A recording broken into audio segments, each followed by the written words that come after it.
అవన్నీ కూడా గడ్డి పువ్వు వలె వాడిపోతాయి.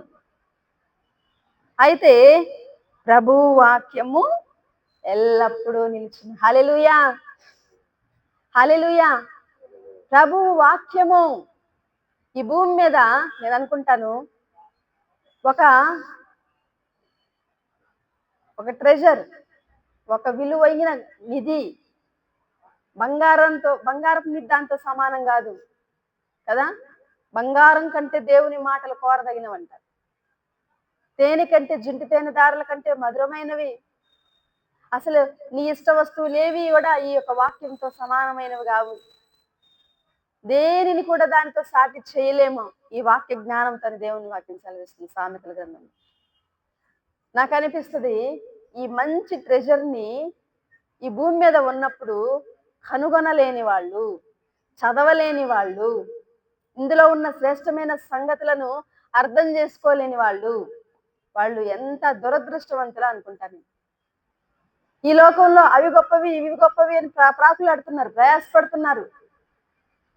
బంగారం కోసం ప్రయాసపడేవాళ్ళు కొంతమంది, వస్త్రాల కోసం ప్రయాసపడేవాళ్ళు కొంతమంది, పేరు ప్రఖ్యాతుల కోసం ప్రయాసపడేవాళ్ళు కొంతమంది, ఆస్తులు సంపాదించుకోవాలని ప్రయాసపడేవాళ్ళు కొంతమంది, అధికారాల కోసం. అయితే నిత్యము నిలిచేటువంటి వాక్యము కొరకు ఎంతమంది కష్టపడుతున్నారు. అసలు ఆ వాక్యాన్ని ఎవరు కనుగొంటున్నారు?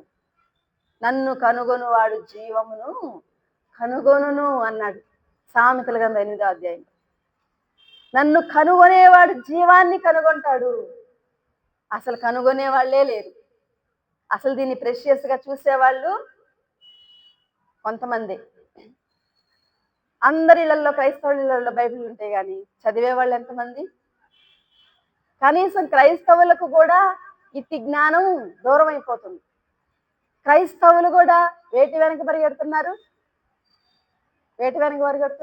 వరల్డ్లీ ట్రెజర్స్ కోసం పరిగెడుతున్నారు, వరల్డ్లీ బ్లెస్సింగ్స్ కోసం పరిగెడుతున్నారు. కానీ నా ఇంట్లో ఒక గొప్ప నిధి ఉంది, నా ఇంట్లో ఒక గ్రేట్ బ్లెస్సింగ్ ఉంది.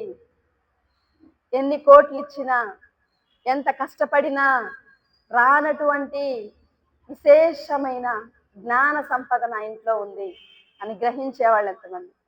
ఈ ప్రపంచంలోకెల్లా అతి విలువైనది బైబిల్ గ్రంథం. హల్లెలూయా. ఈ ప్రపంచానికి దేవుడు బైబిల్ గ్రంథాన్ని ఇచ్చాడు, తన మాటను ఇచ్చాడు అని అంటే మనుషులను దేవుడు ఎంత ప్రేమిస్తున్నాడో మనం అర్థం చేసుకోవాలి. నేను స్తుతిస్తా ఉంటా, ప్రభువా నీవు ఇచ్చిన వాక్యము కొరకు స్తోత్రం ప్రభువా. ఆ వాక్యము లేకపోతే మనుషులు ఎలాంటి వాళ్ళంటే పశుప్రాయులు, జ్ఞానం లేని వారు, ఎటు పోతున్నారో వాళ్ళకే తెలియదు.